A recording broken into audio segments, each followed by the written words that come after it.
Billings and Halstead share that the core responsibility of faculty is the teaching and learning that takes place in the institution. I posit that the vast scope of nurse educator roles and responsibilities makes the core responsibility of teaching, according to Billings and Halstead, look like a drop of water in the sea. The following points will help you navigate the 7 C's of nurse educator roles and responsibilities. Role and responsibility number 1 is content delivery. This is the activity of teaching. Boyer proposes, in Billings and Halstead, that the scholarship of teaching involves communicating one's knowledge effectively to students. What I hear most from nursing students is that communication with instructors lacks clarity, which creates confusion. Nursing educators need to work diligently to improve their communication skills in the classroom and in the clinical setting. Role and responsibility number 2 is curriculum development.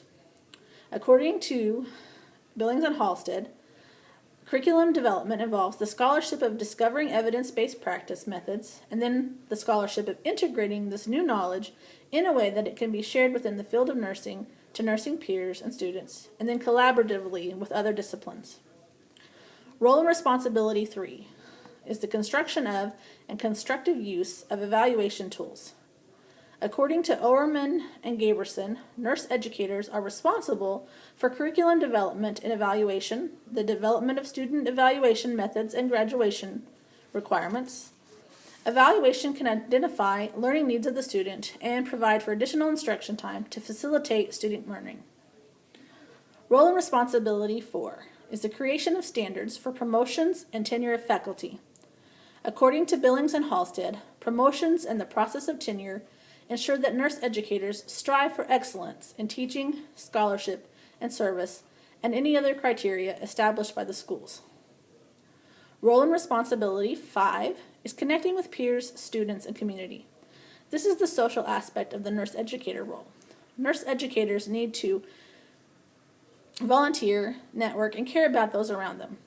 In an Allen and Prater, it states that it is important to create and maintain open collegial relationships. Students need to have clear, complete, concise, and consistent boundaries and expectations laid out for them, especially when working in a clinical setting.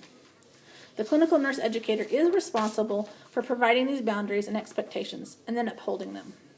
It is also important for the clinical nurse educator to make time for the student, provide support, be approachable, and be a good communicator. Role and responsibility 6 is challenging self and others to become lifelong learners. It states in Billings and Halstead, through the mentoring of students and other faculty members, nurse educators can encourage lifelong learning amongst their peers and for themselves. Role and responsibility 7. Nurse educators champion nursing by their involvement in professional organizations and public policies at the local, state, and federal level. There's no way that I could completely touch on every role and responsibility for nurse educators. This is really just the tip of the iceberg. And in this picture here, you see an iceberg, and at the top is what you see nurse educators actually do. And the bottom, underneath the water, is what nurse educators do that people just don't really see. And this really shows the vast expanse of what nurse educators are really doing in front of and behind the scenes. Thank you.